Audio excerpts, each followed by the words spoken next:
Senhor continue a falar tremendamente aos nossos corações, Pai.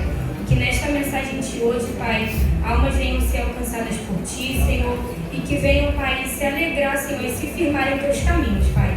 Seja com cada um, Senhor, que se faz presente nesta noite, Pai. Que todos, Senhor, venham estar atentos, Pai, a ouvir a Tua voz, Pai. Te peço neste momento que o Senhor venha ser com a vida do Teu servo, Pai, Pastor Ronaldo, que trará a mensagem desta noite. Que o Senhor venha usar o Teu servo, Senhor, mais uma vez, Pai. Te agradeço por tudo, esta oração que eu te faço, em nome de Jesus.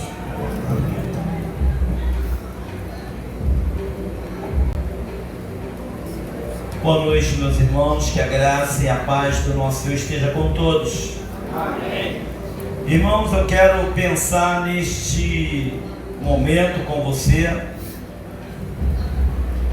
mas antes eu quero refletir sobre essa música que o Kaique adorou o Senhor. E eu pergunto para você, vale a pena estar na presença do Senhor, irmãos? Vale a pena. O servo do Senhor é aquele que ele é alegre, independente de qualquer coisa. O jovem é alegre porque ele não precisa do que o mundo oferece para ele ser feliz. Seja qual for a faixa etária, nós nos alegramos porque Jesus Cristo nos completa. Amém. Nós vivemos a verdadeira alegria. Para a sociedade, nós somos um povo que não é muito feliz, porque não pode isso, não pode aquilo, aquilo você não pode. Não, é diferente. Quando você recebe o Senhor como seu Salvador, os seus olhos espirituais se abrem, e aí você vê que aquilo você não quer porque não te faz bem, aquele caminho você não vai porque vai te levar para a furada. Ou seja, você agora vive uma vida de liberdade, Senhor da tua vida. E nesta noite, você que está aqui entre nós, o meu desejo é que você abra o seu coração nesta noite e tome a melhor das decisões na tua vida. Como eu sempre digo neste púlpito, você hoje é o resultado da tua escolha lá atrás. Agora, amanhã, você vai ser o resultado da sua escolha hoje. O resultado da sua escolha lá atrás, hoje para você é bom? Você hoje é feliz? Você hoje tem paz? E eu estou dizendo ter paz, independente das circunstâncias. Porque aqueles que estão em Cristo, ele pode estar em fase terminal, mas ele está em paz. Amém. Porque ele sabe que Jesus é com ele. Toda a nossa vida está nas mãos do Senhor e tudo depende dele. Eu quero pensar nesta noite sobre o tema do pouco Jesus fez e faz muito. Abra sua Bíblia no Evangelho de João, capítulo 6. Evangelho de João, capítulo 6, do verso 1 ao verso 14.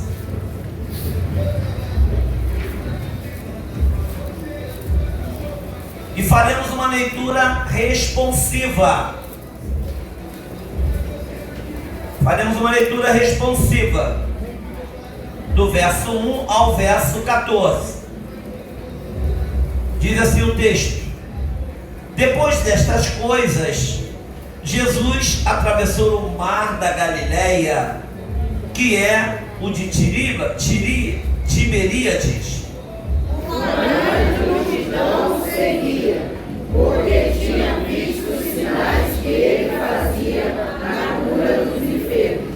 Então Jesus subiu ao monte e sentou-se ali com os seus discípulos. Ora, a Páscoa, festa dos judeus, estava próxima. Então Jesus, erguendo os olhos e vendo que uma grande multidão se aproximava, disse a Filipe: onde compraremos pão para lhes dar de comer? Mas Jesus dizia isto para deixá-lo, porque sabia o que estava para fazer. Filipe respondeu: nem mesmo 200 denários de pão seriam suficientes para que cada um recebesse um pedaço. Um dos discípulos, chamado André, irmão de Simão Pedro, disse a Jesus: Aqui está um menino que tem 5 pães de cevada e 2 peixinhos. Mas o que é isto para tanta gente? Jesus disse: faça com que todos se assentem no chão. Havia muita relva naquele lugar. Assim os homens se assentaram e eram quase 5.000. Então Jesus pegou os pães e, tendo dado graças, distribuiu-os entre eles, e também igualmente os peixes, tanto quanto queriam. E quando já estavam satisfeitos, Jesus disse aos seus discípulos: recolham os pedaços que sobraram, para que nada se perca. Assim, pois, o fizeram, e encheram 12 cestos de pedaços dos 5 pães de cevadas que sobraram depois que todos tinham comido. Quando as pessoas viram o sinal que Jesus havia feito, disseram: este é verdadeiramente o profeta que deveria vir ao mundo. Amém. Podem sentar, irmãos. Preste atenção, o número dessa multidão era de 5.000 homens, porque naquela época só se contava homens.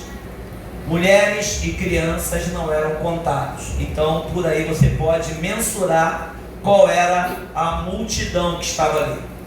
Se só homens tinha 5.000. Vamos agora pensar nas mulheres e nas crianças. Queridos, eu quero pensar com você sobre o tema do pouco. Jesus quer fazer muito na sua vida. Mas Jesus não quer fazer somente nesta vida. Há quem diga que morrendo para este mundo tudo acabou. Não, meu querido. Morrendo para este mundo é aí que começa a vida ou a morte. A verdade é que quem está neste mundo e aceitou a Jesus Cristo como seu Salvador, ainda que morra, estará vivo. Amém. Porque ganhou a eternidade. Aqueles que morrerem sem Cristo Jesus, ao abrir os olhos na eternidade, abrirão seus olhos para uma perdição eterna. E se aqui está ruim, eu posso garantir a você que lá é pior ainda. O contexto do texto que nós lemos nesta noite, narra a primeira multiplicação de pães e peixes. Mas por que Jesus realizou esse milagre e a reação da multidão? O evento ocorre às margens oriental do Mar da Galileia, em uma região montanhosa, perto de Betsaida. Jesus e os discípulos buscavam um local isolado para descansar após o retorno de uma missão e a notícia da morte de João Batista. Ou seja, João Batista é o precursor de Jesus Cristo, aquele que abriu o caminho para a vinda do Senhor. Ou seja, primo de Jesus, é aquele que morreu, deu a sua vida. E o próprio Jesus vai dizer que depois de João Batista não haverá nenhum homem como ele. Ou seja, o povo estava cansado. Mas por onde Jesus andava, a multidão seguia. A multidão seguia. Nós temos visto hoje vários artistas de nome, e onde eles estão, as multidões seguem eles. Até líderes evangélicos, pastores, conseguem arrastar multidões. Mas esses homens não podem, essas mulheres não podem dar o que só Jesus pode dar. Essa multidão seguia Jesus porque tinha sede da palavra. Essa multidão seguia Jesus porque queria ouvir uma palavra de esperança para alimentar a sua alma. Você pode muito bem satisfazer a sua carne com a prostituição, com a maconha, com a cocaína, com a bebedeira, tudo que você achar que você pode satisfaz a sua carne, mas ela não satisfaz o teu vazio. Porque passados os efeitos dessas substâncias todas, o que vem para você é um vazio ainda maior. Porque não tem pior coisa para um ser humano, é um vazio em sua alma. Ele olha para frente e ele não vê esperança. Ele olha para os lados, não vê esperança. Ele olha para trás, não vê esperança. Até porque o seu passado é negro. Mas nesta noite, Jesus quer dizer para você, conforme Paulo escreve em 1 Coríntios 5,17: aqueles que estão em Cristo, nova criatura é. As coisas velhas já passaram, eis que tudo se fez novo. Jesus quer fazer do teu pouco, da tua vida. Jesus Cristo quer fazer muito. Jesus Cristo quer fazer você andar de cabeça erguida. Jesus Cristo quer que você viva em liberdade.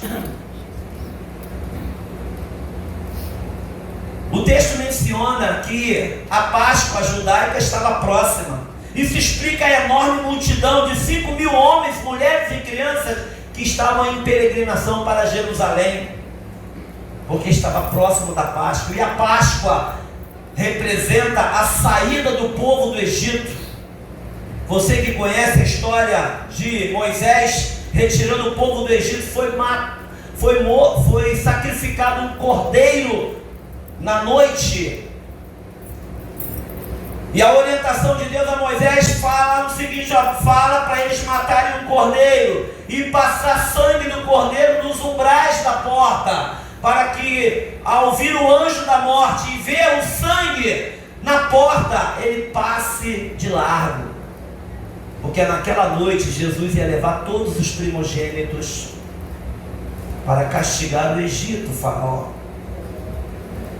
Aquele cordeiro, aquele sangue derramado nos umbrais da porta, representa Jesus Cristo. Amém. A serpente de bronze levantada no deserto por causa da desobediência do povo de Israel, Deus então envia serpentes abrasadoras, serpentes que estavam matando os israelitas, porque eles não queriam obedecer o Senhor. E o povo clama por Moisés. E Deus então diz para ele: olha, construa, faça uma serpente de bronze e coloca numa haste e bota aquela haste no meio do povo. E há de ser que quando alguém for picado por qualquer serpente, basta ele olhar para a serpente de bronze e ficará curado. Aquela serpente de bronze representa Jesus Cristo, que foi levantado na cruz do Calvário. As crianças seguem a titia ali, ó. A titia, ela vai lá. Vai com ela. Ou seja, irmãos, nós precisamos ter entendimento. O Senhor Jesus Cristo é aquele cordeiro que tira o pecado do mundo. Esse povo estava indo para Jerusalém para relembrar, porque Deus deu uma ordem ao povo: a partir de agora, todos os anos vocês deverão comemorar a Páscoa, relembrando a saída do povo do Egito. Esse povo estava indo para lá, para Jerusalém, e eles encontram Jesus Cristo no meio do caminho. Irmãos, a proximidade da Páscoa evocava a memória do maná no deserto, sob a liderança de Moisés, o pão da vida. A multidão, ao ver o milagre, imediatamente associou Jesus ao profeta prometido, que repetiria os feitos de Moisés. 5 pães de cevada era considerado o alimento mais barato para o povo. Era o alimento mais comum, e se eu não me engano é até hoje. Se bem que o nosso pão hoje não está tão barato não, viu? Né? E quando você encontra barato, você só come vento, né? Porque o pão a farinha já não é mais aquela farinha de qualidade. E Filipe então pergunta: nem 200 denários, 200 dinheiro, revelava a dificuldade financeira daquele momento. Não havia dinheiro suficiente. Essa quantia representava 8 meses de salário de um trabalhador. Como que você iria alimentar aquele povo? Após o milagre, então, a multidão tentou proclamar Jesus como rei. Jesus não veio para esse tipo de rei. Historicamente, o povo judeu, irmão, vivia sob domínio romano e ansiava que viesse o Messias para livrá-los do poderio romano. Mas Jesus Cristo não é um rei político. Jesus Cristo é o rei da vida. Amém. Jesus Cristo veio para morrer na cruz do Calvário. E quando eles veem um rei que não tem toda essa honraria, eles então entram em parafuso.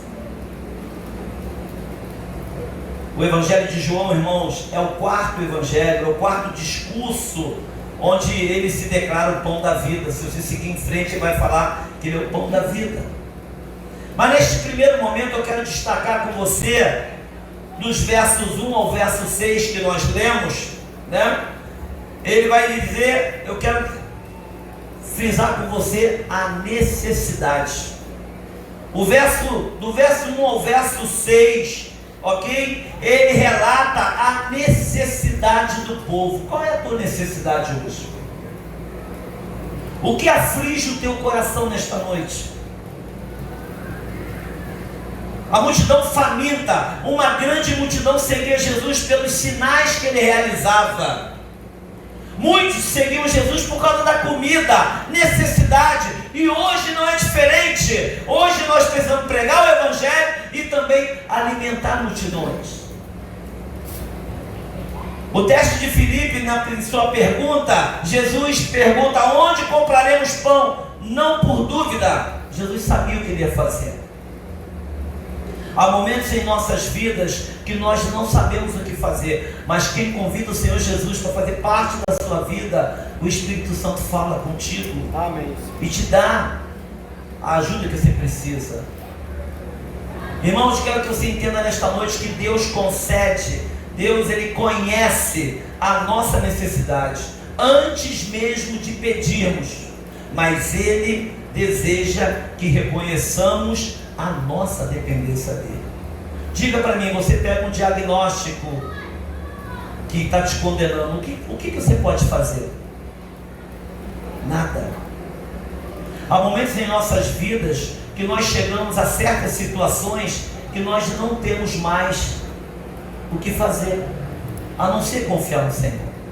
Há momentos em nossas vidas que a gente olha para a situação e diz: só Deus para me tirar dessa. Não tem como. Mas eu quero que você entenda nesta noite que você entrou aqui e Deus conhece a sua necessidade. O Senhor Jesus está aqui, Ele está te perguntando nesta noite: que queres que eu te faça? Eu quero que você entenda que Jesus é o maior bem que você pode ter na tua vida. Amém. Eu quero que você entenda que se você convidar Jesus para fazer parte da tua vida nesta noite, a tua vida terá uma diferença muito grande. A sua visão vai aumentar tremendamente. Quando nós temos Jesus Cristo como nosso Salvador, nós não somos enganados pelas pessoas.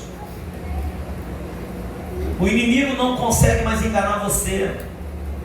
Você passa a ter um relacionamento com o Senhor, e o maior benefício não é a sua vida bem vivida neste mundo, é a eternidade que antes você não tinha. A eternidade, ela existe, quer você acredite ou não. E existe dois caminhos: vida eterna e perdição eterna. Isso existe. E para você que não acredita, quando você abrir os olhos na eternidade, você vai ver que você poderia ter tomado outra decisão. Segundo ponto que está nos versos 7 ao verso 9, o contraste entre o cálculo e a entrega. A lógica de Filipe: olha para a Caia, olha para o caixa, 200 denários, não tem como. Filipe olha para o caos, Filipe olha para a necessidade, Filipe olha para a sua incapacidade de atender as pessoas. Talvez você esteja como Filipe, essa situação não tem mais jeito, eu estou encrencado, meu querido. Aonde é o impossível,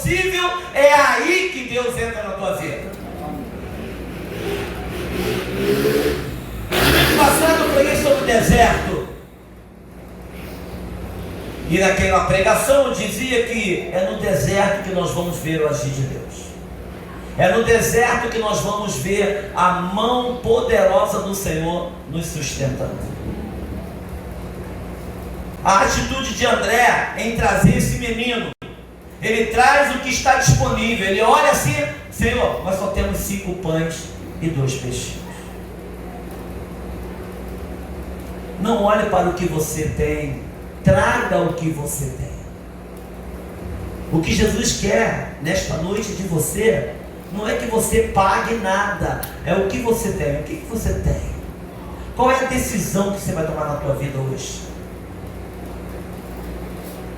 Irmãos, eu sou evangélico desde nascimento.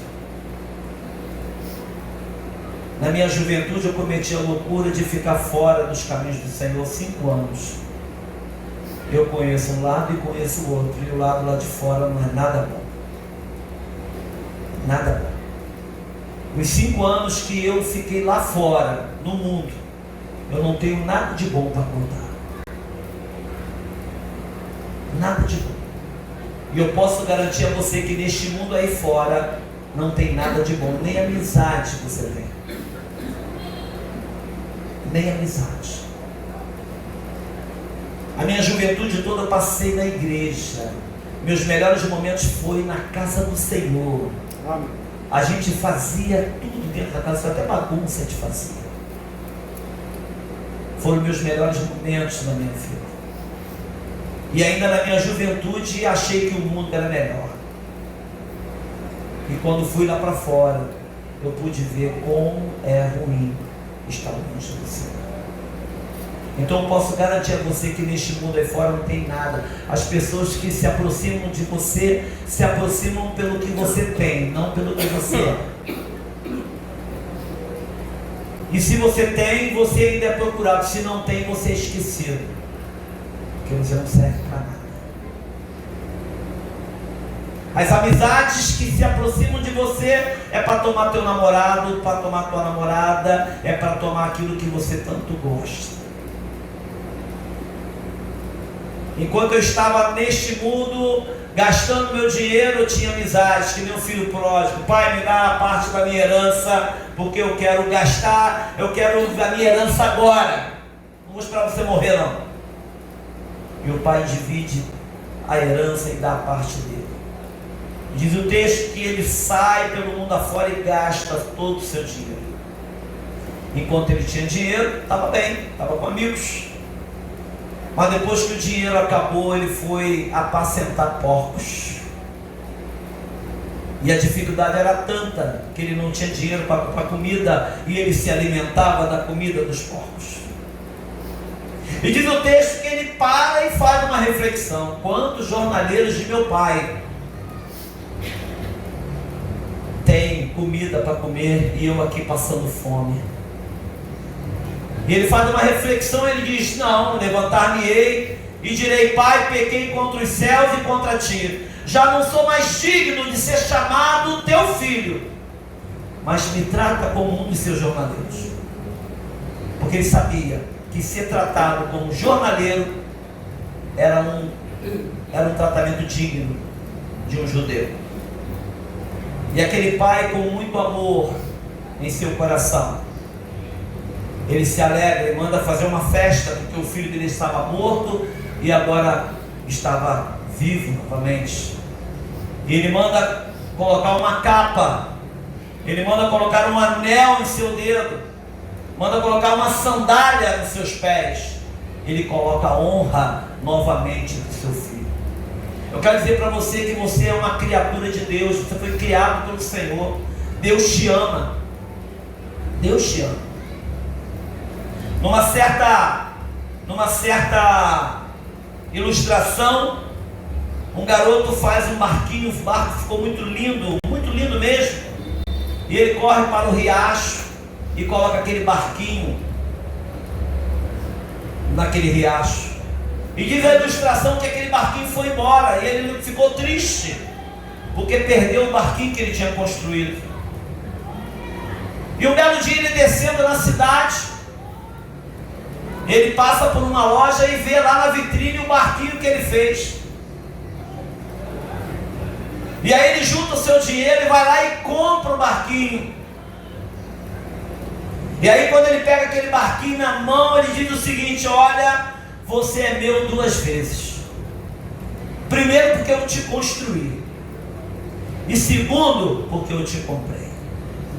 Aqueles que estão em Cristo Jesus têm essa perfeita conclusão.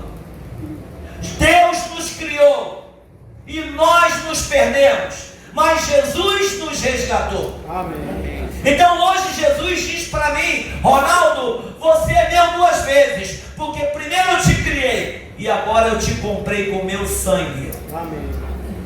E ele diz isso para qualquer um que aceitar Jesus como Salvador. Eu quero que você entenda que Deus não te criou para essa vida de derrota que você tem aí fora. Deus te criou para ter relacionamento com você. Mas o pecado nos afasta do Senhor, porque Deus não tem relacionamento com pessoas que são desobedientes.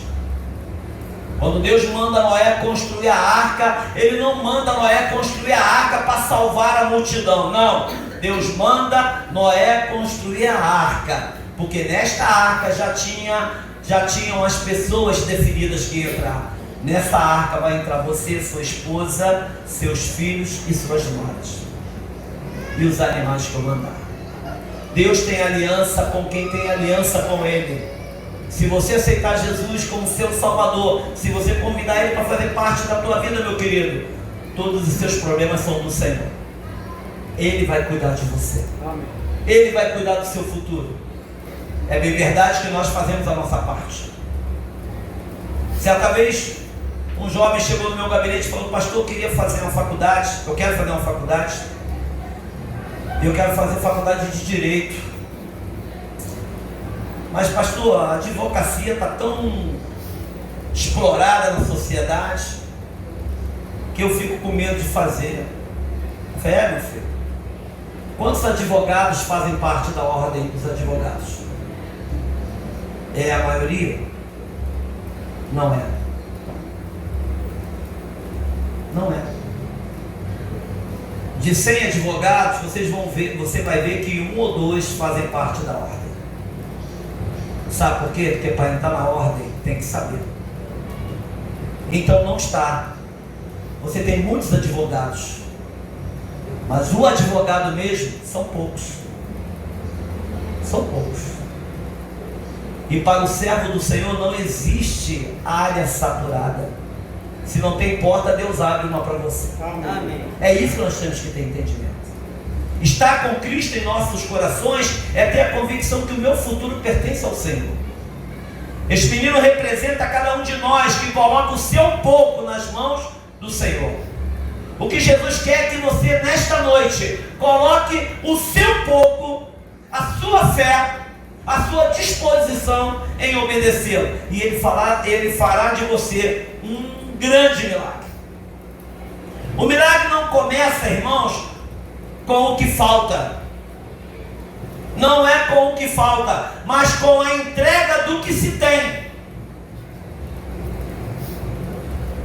E o que nós temos para que Jesus faça o milagre. O milagre que Jesus faz não é pelo que falta. O milagre que Jesus faz é pelo que se tem. A viúva só tinha uma botija de azeite. E ele manda recolher, o profeta manda recolher vasilhas. Vai lá, busca vasilhas emprestadas. E daquele pouquinho de azeite, Deus multiplicou. E ela pagou todas as suas contas. Porque ela era mulher, viúva. E naquela época, mulher viúva não era ajudada. Não tinha filho. E Deus honra aquela mulher. Jesus não quer fazer milagre na tua vida pelo que você não tem. Jesus Cristo quer fazer milagre na sua vida pelo pouco que você tem. Ele vai transformar em muito. O milagre começou com o que o menino possuía. Entregue nesta noite as suas habilidades, seu tempo, sua vida ao Senhor. Jesus não precisa de abundância para criar. Ele precisa de algo que seja entregue. Então entrega a sua vida. Entrega a sua vida ao Senhor. E eu te garanto que a sua vida será transformada. Amém. Falo com propriedade. Sua obediência. O menino poderia ter guardado o lanche para ele. Não, mas ele liberou o material. O material do milagre é a nossa disposição em colocar o que está em nossas mãos.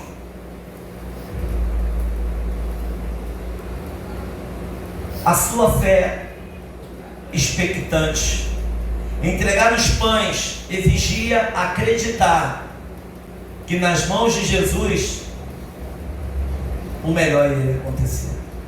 Aquele garoto teve fé que com os 5 pães dele e os 2 peixinhos ele ia alimentar multidões. Amém. Ia alimentar multidões. Irmãos, a entrega dos 5 pães exigia acreditar nisso. A sua própria vida. O maior milagre não é o que Jesus faz para nós, mas o que Ele faz em nós e através de nós. Nos tornando, sabe o que, irmãos? Um instrumento nas mãos do Senhor. Amém. É isso que Jesus quer. Jesus quer que você olhe, ande pela rua e alguém diga: nossa, aquele cara ali, aquela mulher vivia uma vida totalmente errada. Olha só que vida, nossa, era tão bonita. Porque quando Jesus entra, a luz de Jesus brilha através de nós. Amém. E há uma mudança. Eu quero que você entenda que esse mundo não tem nada para te oferecer. Não tem, eu posso garantir isso a você. E eles ficam apavorados quando você aceita Jesus Cristo, porque eles não querem mudar a vida deles e não querem que você mude a sua. Quando você muda a sua vida, você mostra para eles a incapacidade deles em confiar no Senhor. É confiar no Senhor. Terceiro e último ponto, irmãos, nós temos 2, dos versos 10 e 11. Vamos ler o verso 10 e 11, todos juntos? Jesus disse: faça com que todos se assentem no chão. Havia muita relva naquele lugar. Assim os homens se assentaram, e era quase 5.000.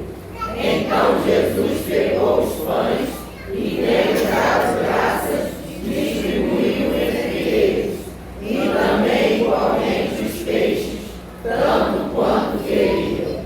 Terceiro ponto que eu quero destacar nesses 2 versículos, irmãos, é o processo do milagre. O milagre tem um processo.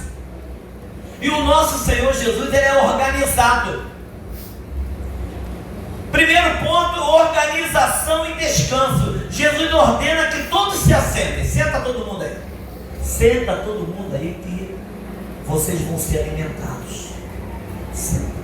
Não é assim que a gente faz com as criancinhas, quando isso me faz lembrar das crianças. Senta todo mundo, que, se vier para cá não vai ter lanche não, senta todo mundo lá. Jesus Cristo manda que todos se assentem. Descanse.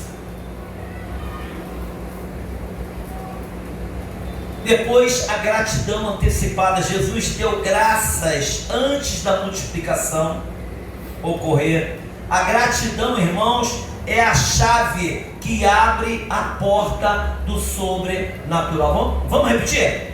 A gratidão é a chave que abre a porta do sobrenatural. Vamos repetir? A gratidão é a chave que abre a porta do sobrenatural.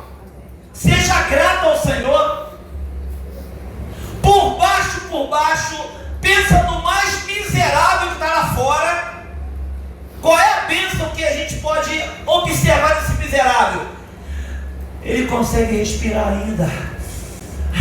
Ele consegue respirar. Isso o Senhor te dá. Isso o Senhor dá a todos. A cada suspiro que você dá, você vence a morte.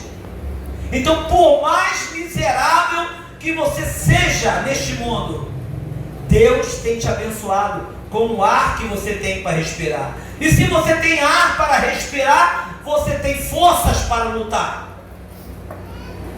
Você tem forças para lutar. Então seja grato a Deus. Seja grato a Deus. Depois vem então a distribuição do milagre. O milagre aconteceu enquanto o pão era repartido. Às vezes você tem a sua bênção, e à medida que você vai abençoando a pessoa, vai multiplicando, vai multiplicando, vai multiplicando. Quanto mais você abençoa as pessoas, mais Deus te abençoa. Você crê nisso? Essa é a matemática de Deus. Quanto mais você ajuda as pessoas, mais você é ajudado. Uma pessoa que faz o bem para o outro, dificilmente fica doente, dificilmente falta dinheiro. Ele está sempre abençoado, ele recebe promoção, ele é bem colocado na sociedade, porque ele abençoa. Deus multiplica quem abençoa. O milagre da multiplicação é que enquanto você está dando, Deus está te abençoando. Ok? A bênção se multiplica no movimento de compartilhar. Então, quando você aceitar Jesus Cristo como seu Salvador, isso vai brotar dentro do seu coração. Porque você vai querer que as pessoas também conheçam esse Jesus. E quanto mais você multiplica, mais Deus te dá. Mais Deus te dá. Quarto e último ponto, versos 12 a 14. Vamos ler de novo? 12, 13 e 14. Todos lendo juntos? Vamos lá. Enquanto já estavam satisfeitos, Jesus disse aos seus discípulos: recolham os pedaços que sobraram, para que nada se perca. Assim, pois, o fizeram, e encheram 12 cestos de pedaços dos 5 pães que sobraram depois que todos tinham comido. Amém. Irmãos, quarto e último ponto, quero destacar a suficiência de Cristo e o propósito. Primeiro ponto que a gente observa nesses versos é que todos comeram e o quanto quiseram, e ainda sobraram 12 cestos. 12 cestos, eu só tinha 5 pães, sobraram 12 cestos. Você consegue visualizar? Não é uma coisa doida, meio louca? Eu tenho 5 pães, agora eu tenho 12 cestos de pedaço. O que isso quer dizer? Que Deus multiplica na tua vida sobrenatural. Amém. O que Deus faz na tua vida é muito além do que você pode imaginar. A paz que Cristo te dá não tem como mensurar. A própria palavra diz que é um amor que excede todo entendimento. O mais sábio que você imaginar não consegue explicar a paz que Jesus Cristo dá.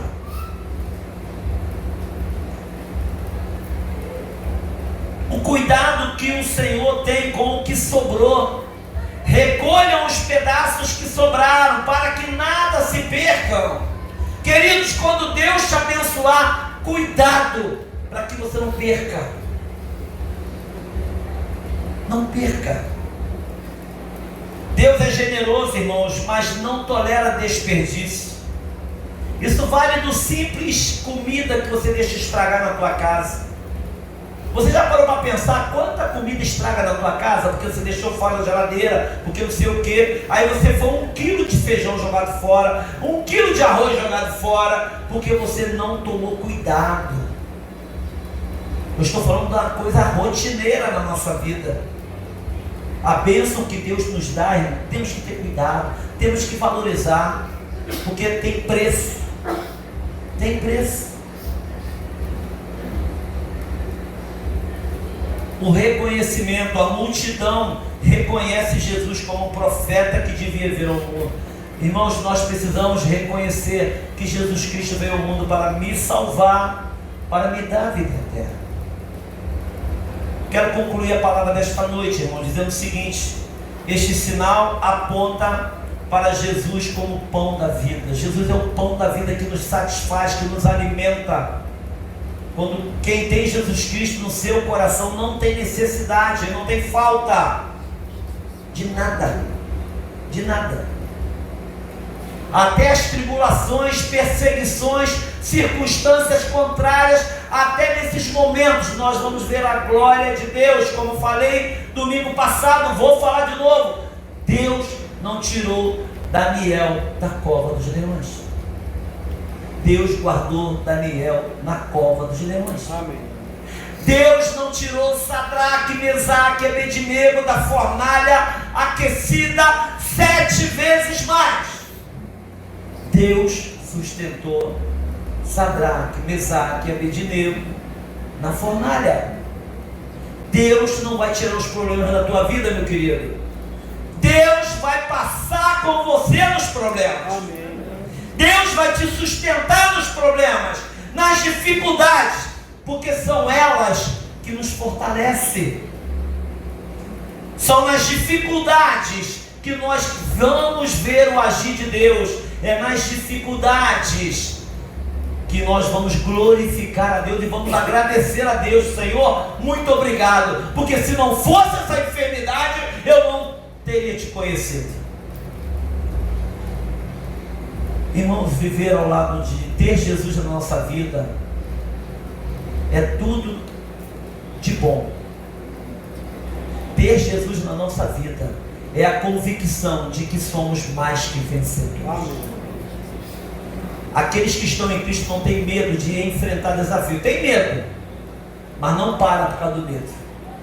Avança. Porque ter medo é até natural. Ele não apenas sacia a fome física daquele povo, mas é a única fonte que preenche o vazio eterno da alma. Aquele povo não foi só saciado pelos 5 pães e 2 peixinhos, mas foi pela palavra de vitória, de mensagem de salvação que Jesus trouxe. Nesta noite, o vazio da tua alma será preenchido pela palavra que vocês estão ouvindo aqui. Jesus quer você perto dele. Jesus quer caminhar com você. Quando Jesus está para entrar em Jerusalém, e ele está lá no burrinho dele, e ele para na entrada de Jerusalém e olha para Jerusalém. Ah, Jerusalém, como eu queria proteger vocês, tratar vocês como a galinha trata os pintinhos embaixo das asas. Mas foi ali que mataram Jesus.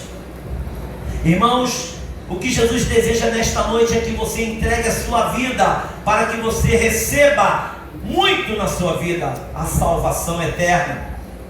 Qual é a sua necessidade hoje? O que você tem nas mãos hoje? Entregue a Jesus, dê graças a Ele e veja o que Ele vai fazer na sua vida. Amém, queridos?